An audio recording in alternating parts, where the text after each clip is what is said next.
What's going on, guys? It's Greg here, aka NYPrepper. It is Tuesday, May 13th, 2025, and I have another emergency update to share with you guys.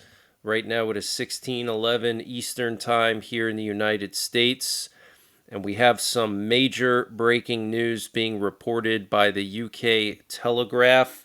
We also have Hungary moving forces to the border of Ukraine. We have U.S. nuclear forces on very high alert. There's also some kind of unusual radiation leakage in Pakistan now. Russia is massing forces for another attack on Ukraine or possibly Europe. So I want to update you guys with all the latest that I have. So what you're looking at here is an article from the UK Telegraph, and it talks about how airlines around the world are preparing for nuclear war. Okay, so this is absolutely insane. And just over the last few weeks, the world has really gotten crazy. First, we had Israel and Iran. Everybody thought that we were going to strike Iran. We moved the B-2 stealth bombers to Diego Garcia. And now those stealth bombers are being pulled out of Diego Garcia, and Trump is trying to work a peace deal with Iran. Then we were attacking the Houthis. Now there's supposedly a ceasefire deal with the Houthis, which, by the way, the Houthis violated. They launched 2 missiles at Israel this afternoon, okay? So Netanyahu's not going to be happy about that. Then we had Pakistan and India on Friday. Pakistan was getting ready to launch nukes at India, and then suddenly Trump announced a ceasefire, okay? So the world is on the brink. You know, we go all the way up to the verge of nuclear war, and then suddenly ceasefire deals. Now Putin is going to try to meet with Zelensky possibly.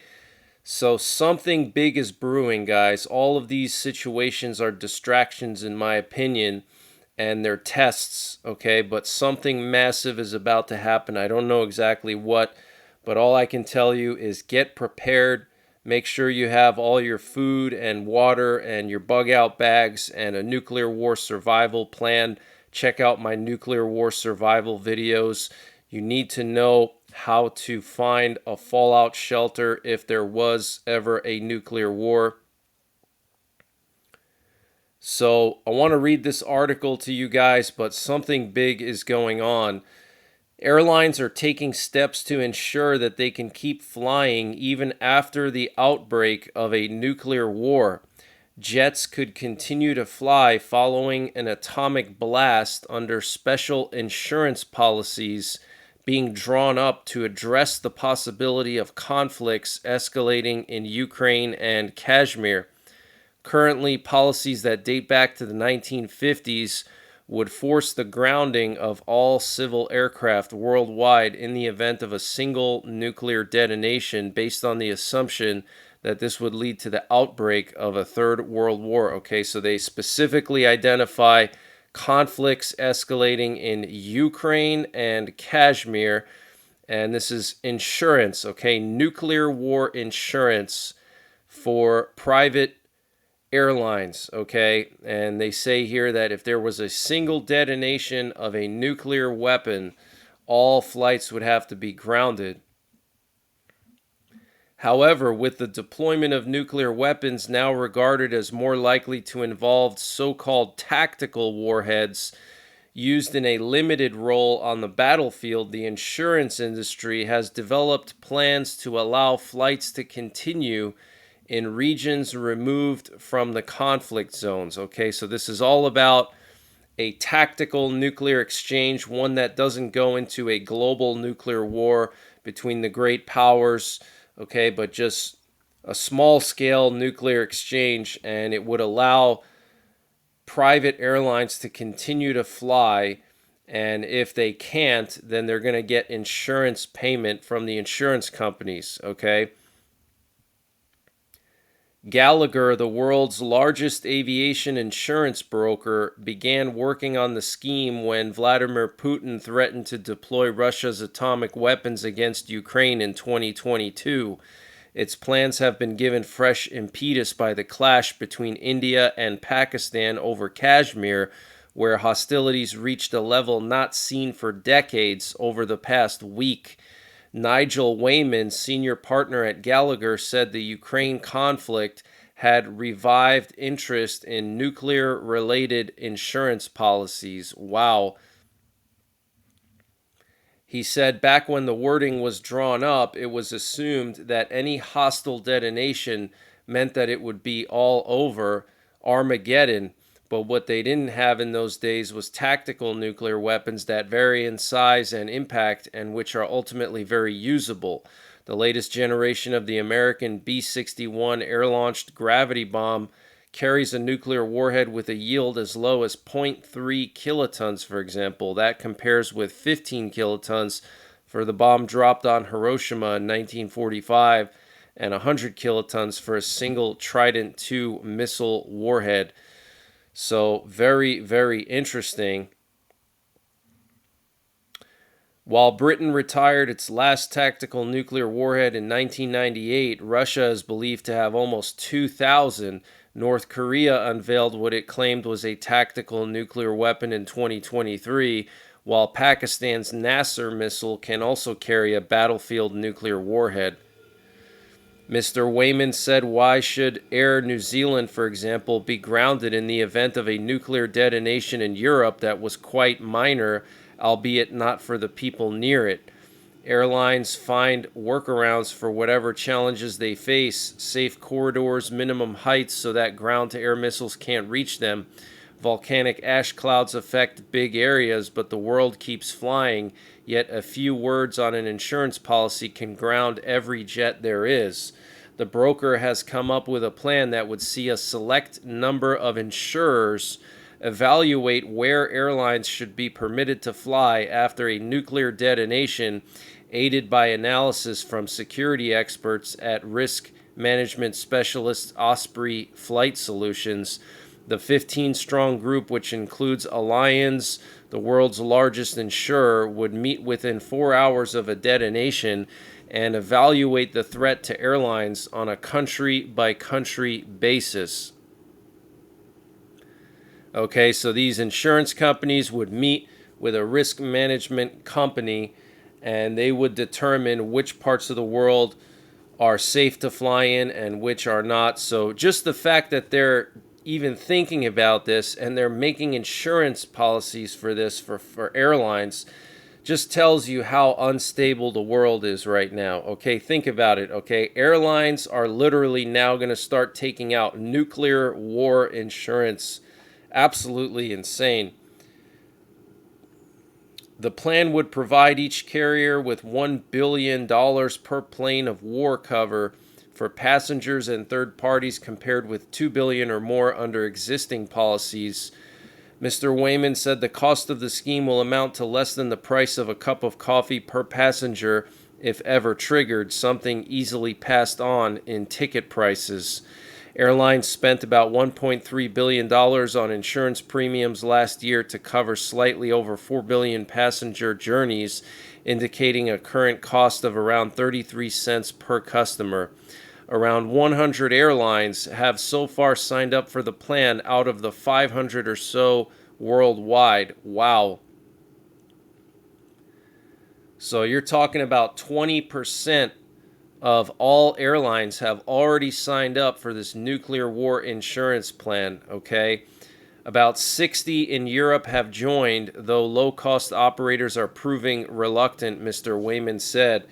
Airlines could yet be grounded by other insurance stipulations, including a 5 powers war clause that terminates coverage in the event of a military clash between any of the 5 main nuclear powers, the UK, the US, France, Russia, and China, that could be invoked in the event of any British or French troops sent to Ukraine being fired on, according to some industry experts. So this is absolutely insane, guys, okay? Nuclear war insurance for Airlines, and already 100 out of 500 airlines have signed up worldwide, and 60 in Europe have joined. Absolutely insane. And this afternoon, we have U.S. nuclear forces on high alert.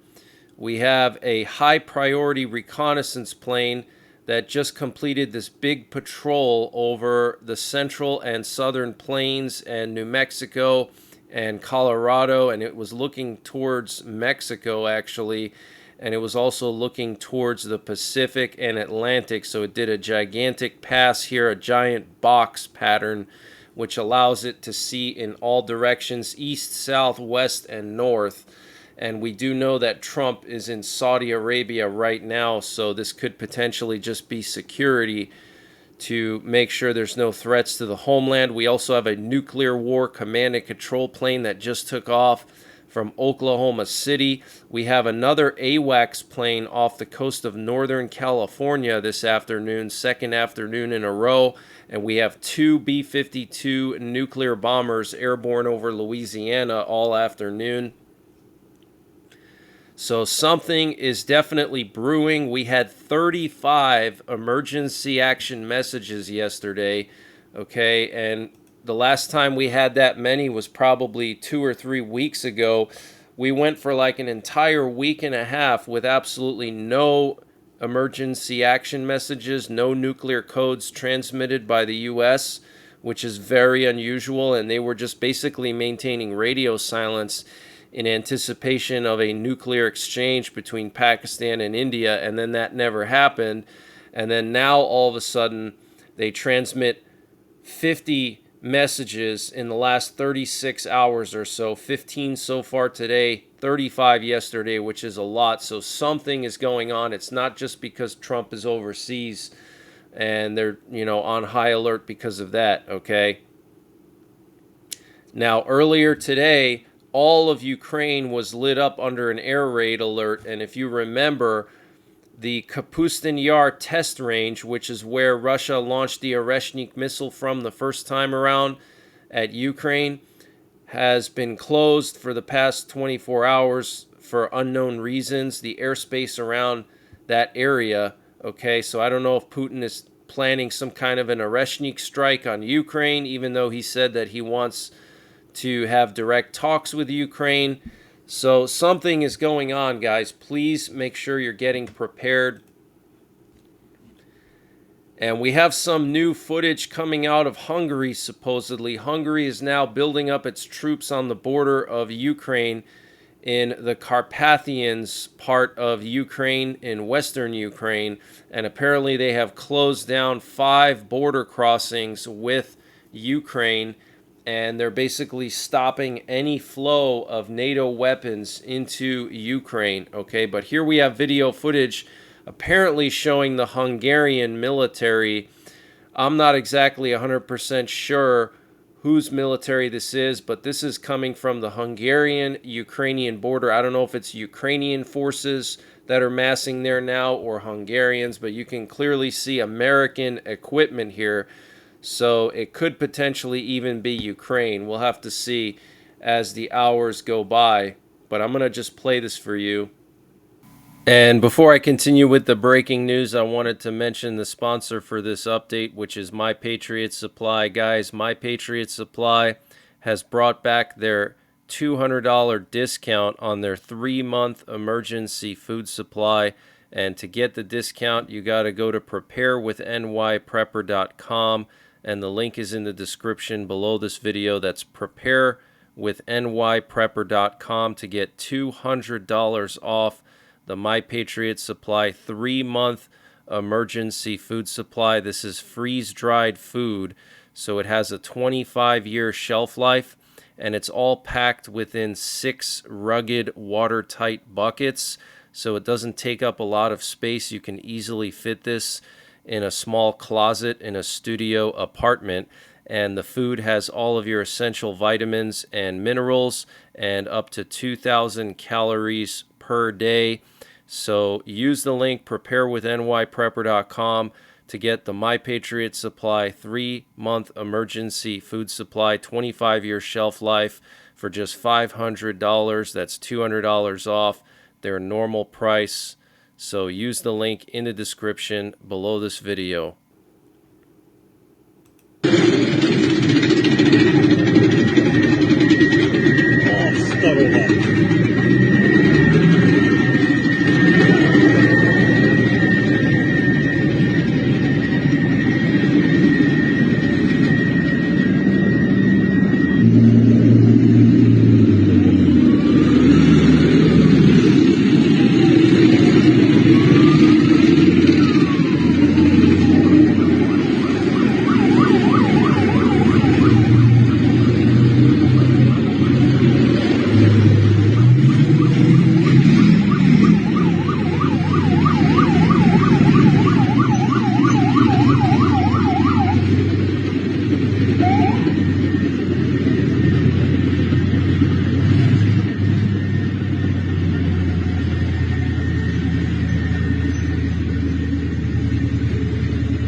So I wanted to just go over some things in this video here that are pretty interesting. First of all, you can see here an M1 Abrams, okay?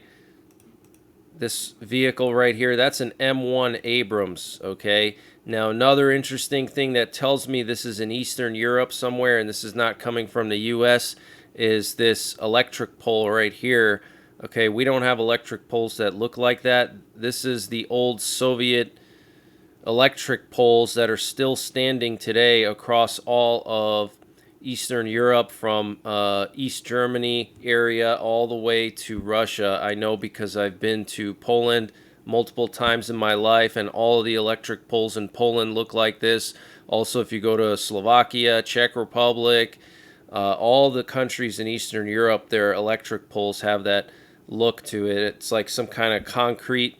Okay, they're made from concrete and they're very short, so that tells me right there that this is somewhere in Eastern Europe, and I cannot confirm if this is either Hungarian forces or Ukrainian forces, but here's an M1 Abrams, and then here we have a Paladin. This is a long-range heavy artillery, self-propelled. Okay, this thing has a range of 20 miles, and I believe they can fire guided shells, so very, very interesting and very, very concerning. And we also have some kind of a high-level emergency going on in Pakistan, some kind of radiation emergency. There's very limited information coming out about it right now, but there was a large shipment of boron that went to Pakistan yesterday for some reason. And Russia is seriously preparing for a large-scale offensive and is currently transferring forces to key points on the battlefield in Ukraine, according to the Financial Times, citing the main intelligence directorate of the Ministry of Defense of Ukraine.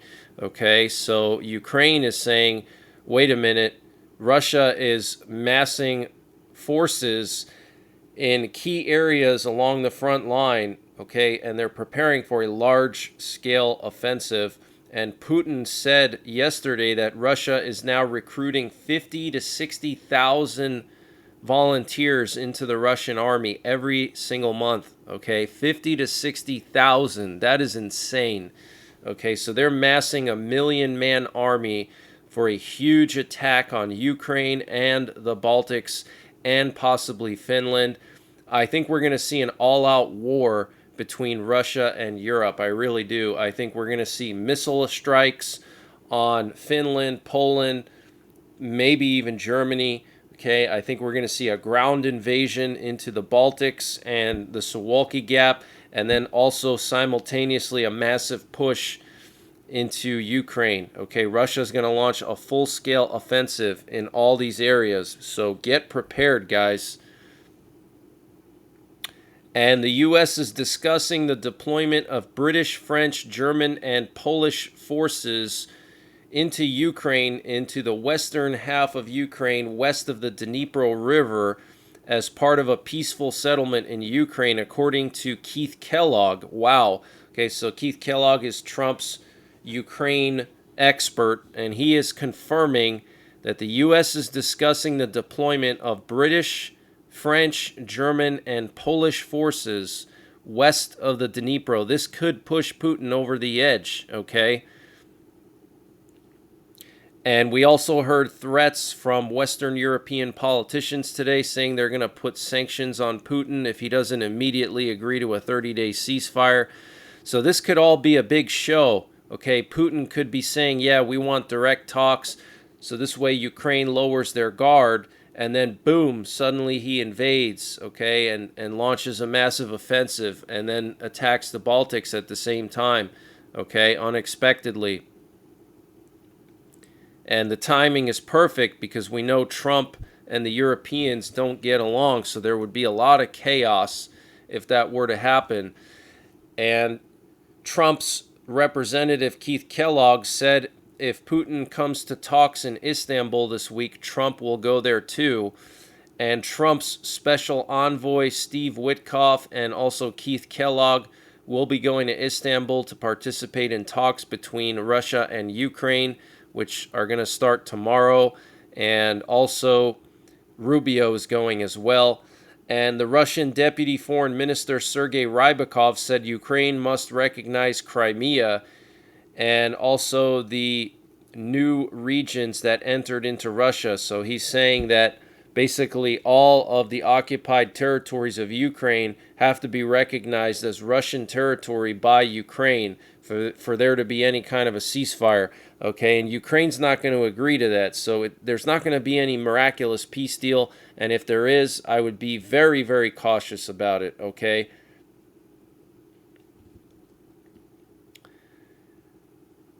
And Pope Leo will make one of his first visits as Pope to Ukraine. And there was another possible terror attack in India last night. Several gunshots were heard in southern Kashmir. And the Russian Foreign Ministry said yesterday that the goal of some European leaders is to defeat Russia, isolate it internationally, strangle it economically, and change its regime. And the Houthis launched 2 ballistic missiles at Israel today, which were intercepted by Israeli air defense. So that just tells you that all these ceasefire deals are a bunch of BS, okay?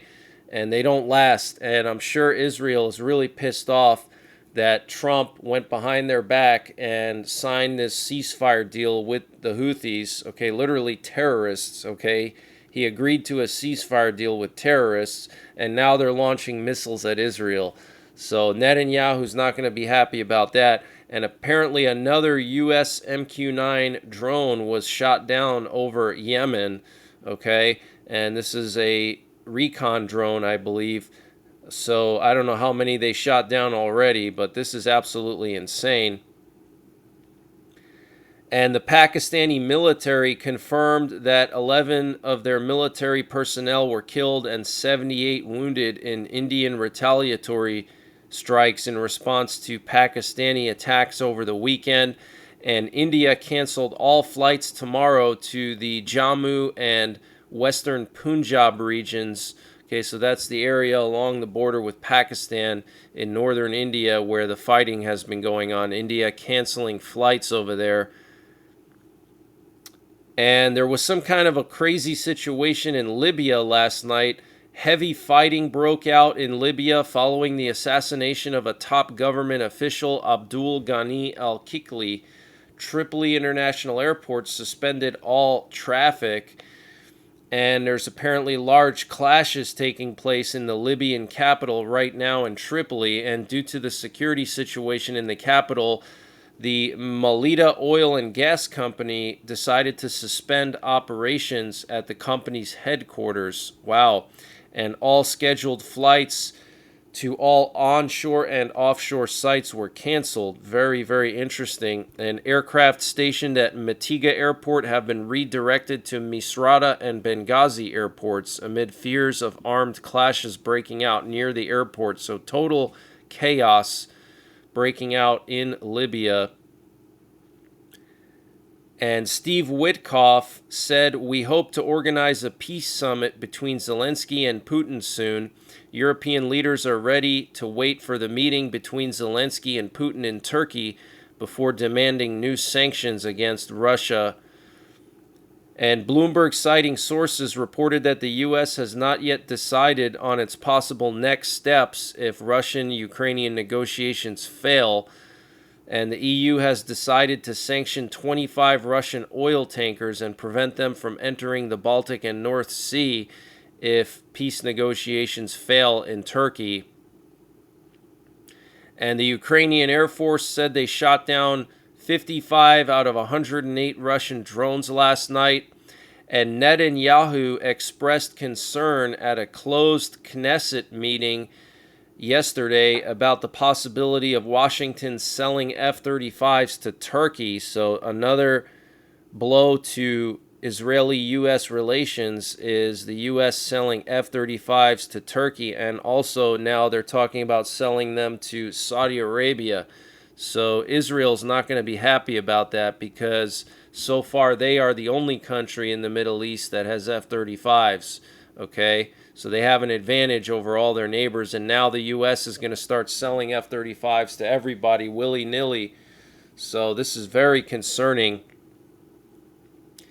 And the Israeli Prime Minister warned on Monday that unprecedented actions would soon take place in Gaza, telling members of the War Wounded Forum, in the coming days, things are going to happen in Gaza. Things will happen that you have never seen before. Wow. And Israel just carried out a strike against Hamas leader Mohammed Sinwar beneath the European hospital in Gaza. And the U.S. and Saudi Arabia discussed the possibility of Saudi Arabia purchasing F-35s today on Trump's visit. And Trump said, "I will not hesitate to use military force to defend Saudi Arabia." And here we have video footage of Trump signing a strategic partnership with Saudi Arabia, okay?